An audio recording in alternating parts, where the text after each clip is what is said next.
So we're here today doing a sourdough course. I suppose one of our most popular courses. I think mainly because people have been captured by the whole concept of sourdough. They bought it in the shops, they see the significant change in flavour and texture of the sourdough, and they want to produce it at home. We will take you through this journey over the 6 hours of the course and not only hope impart some of the skills of bread making, but equally some of the theory behind it, some of that technical knowledge. For me, that's one of the most important things. You've got key things like temperature.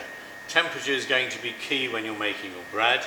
The quality of your yeast. If you leave a bowl of flour and water out, all of a sudden it will start bubbling away, and that's because there are natural yeast in the air, in the flour, which will start working and producing gas. And it's that gas that makes our bread nice and light. And the length of time that you're going to ferment it for is also key.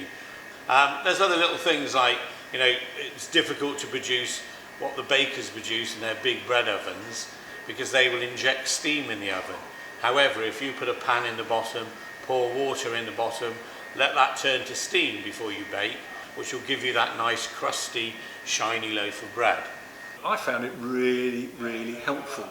And it's those little tips that you get from a professional baker that you can't pick up from cookery books about how to make a well using the flour, and just lots of little tips like that, which have been really, really helpful.